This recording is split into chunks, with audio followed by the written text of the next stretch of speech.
Masuk ke konten materinya Bapak Ibu, izinkan saya memperkenalkan diri dulu. Kalau nggak kenal kan nanti nggak punya gambaran begitu ya. Oke, nama saya Hermansyah. Saya S1, S2, S3-nya Matematika Murni.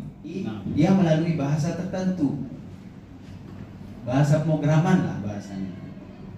Nah, bahasa pemrograman itu banyak Bapak Ibu. Salah satu aja yang saya akan kenalkan sama Bapak Ibu. Nah, yang paling sering digunakan di dalam AI, kecerdasan artifisial, adalah R. Mungkin Bapak Ibu pernah dengar Python. Pernah dengar? Nah, jadi kalau di Python itu lebih ke pengembangan websitenya. Kalau di R-nya dia lebih ke analisis datanya. Nah, ini lebih beririsan dengan bidang kami sebenarnya dibandingkan ilmu komputer. Kalau ilmu komputer kan dia lebih luas ya Bapak Ibu ya. Dia ada 3 bidang besar. Ada yang jaringan, ada yang multimedia, ada yang programmer. Programmer ini pun dipecah-pecah. Ada yang programmer untuk pengembangan website, ada yang programmer untuk membuat aplikasi dan sebagainya. Nah, yang kita sekarang lebih spesifik lagi, kita fokus yang programmernya. Nah, itu Bapak Ibu ya, yang akan kita pelajari, yaitu bahasa pemrograman R. Ini mungkin yang tampil di sini sederhana Bapak Ibu, sifatnya literasi gitu ya. Namun sebenarnya banyak isinya, konten yang perlu dijelaskan di dalam modul ini. Nah, itu yang akan saya jelaskan sama Bapak Ibu dari titik nol berarti ya. Jadi Bapak Ibu nanti akan belajar esensi dalam pembelajaran coding itu ini Bapak Ibu ya nanti.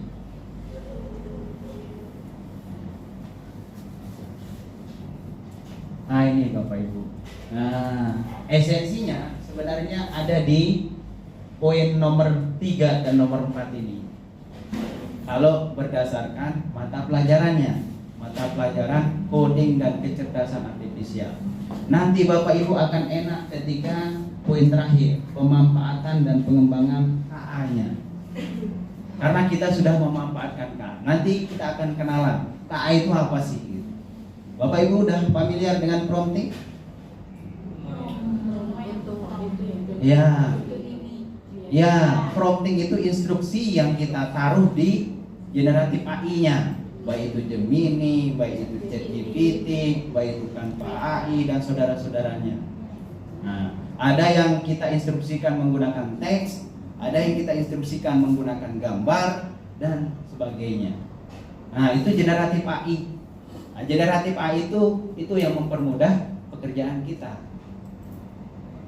Lebih efektif waktunya, lebih produktif hasil karya kita begitu. Sama halnya dengan saya, kalau dulu saya bikin artikel. Kalau dosen itu kan ada 3 yang wajib dilakukan. Ada pengajaran, ada penelitian, ada pengabdian. Nah, penelitian ini biasanya yang jadi momok buat dosen. Nah, penelitian itu bikin buku Bapak Ibu ya. Kalau dulu bikin buku kan lama dia sampai bulanan. Sekarang Bapak Ibu semalam selesai. Tekniknya bagaimana? Prompting. Nah, nanti itu yang akan kita pelajari. Namun di tahap awal karena ini masih pagi ya, Bapak Ibu masih fresh kan? Ya, kita belajar codingnya dulu.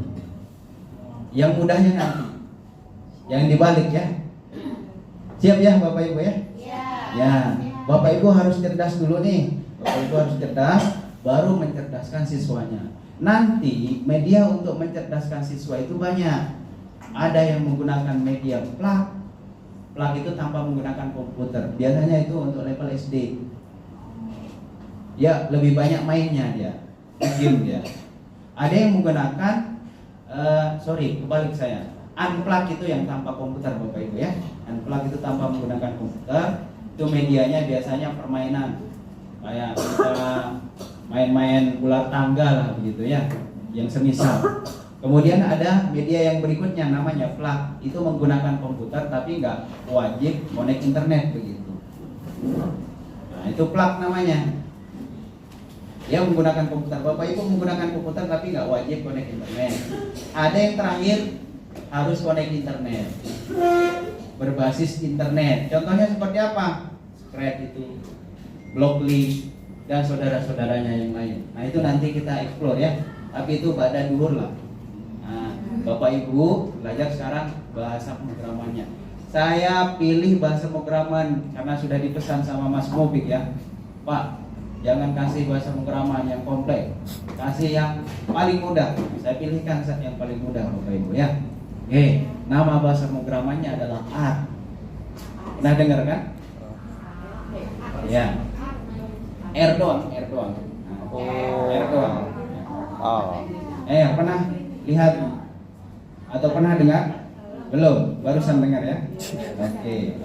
Jadi kita sekarang masuk ke bahasa pemrogramannya dulu Bapak Ibu. Apa itu? Nama variabel. Yang kedua, variabel penugasan. Yang ketiga, objek. Nah, objek sudah kita pelajari semua. Ada tipe objek dalam bahasa pemrograman R itu ada 6.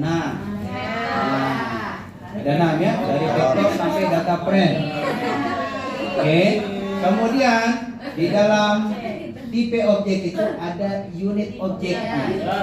Nah, itu juga ada 6. Dari logikal sampai row ya. Oke.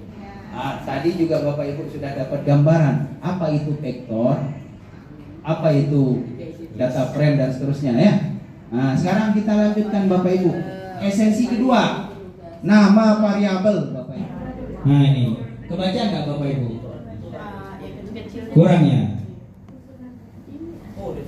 Nah, kebaca nggak? Ya. Jadi kecerdasan artifisial itu isinya adalah machine learning.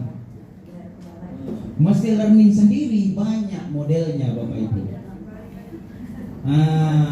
Nanti setiap model ini kalau Bapak Ibu kaji secara manual lama. Saya aja dulu belajar machine learning yang untuk support vektor mesin ini 1 semester Bapak Ibu. Sekarang 1 menit udah selesai. Nah, yang penting apa? Bapak Ibu paham bahasa pemrograman, baris perintah-perintahnya nanti itulah yang Bapak Ibu pelajari. Nah, oke. Kemudian kecerdasan artifisial di dalamnya kategori besar lainnya adalah neural network namanya. Ini kebetulan disertasi saya. Nah, dulu ketika saya S3 yang saya kaji adalah feed forwardnya. Banyak Bapak Ibu kategorinya. Sekarang kalau dulu saya menyelesaikan model ini dalam waktu 4 tahun, sekarang 1 menit selesai Bapak Ibu. Zaman saya S3 dulu belum muncul soalnya ini. Coba sudah muncul, lulus cepat saya. Nah, dulu saya kuliah S3 itu 5 tahun Bapak Ibu. Saya dapat beasiswa 4 tahun, 2 semester saya harus bayar sendiri. Nah itu, coba generatif AI sudah ada ya, nggak perlu saya bayar sendiri gitu. Nah, kemudian di dalam kecerdasan artifisial berikutnya ada namanya deep learning Bapak Ibu. Bukan pembelajaran mendalam ya. Ya, ini deep learning dalam konteks kecerdasan artifisial, bukan dalam pedagogik ya. Nah, kalau yang mungkin familiar buat Bapak Ibu kan pedagogik ya, pendekatan seni ngajar begitu. Oke, kemudian baru kategori khususnya kecerdasan artifisial. Yang kategori khusus adalah generatif AI, semisal yang Bapak Ibu gunakan ChatGPT, Gemini, Kampa AI. Kalau di siswa biasanya Cici. Nah, Cici. Bapak Ibu familiar Cici kan? Ya, karena siswa itu lebih sering pakai Cici karena dia punya khas tersendiri untuk soal-soal sekolah biasanya. Sudah di training dia. Si aplikasinya sudah di training sekian mendalam sehingga dia mampu memberikan solusi-solusi dari soal-soal PR siswa gitu ya.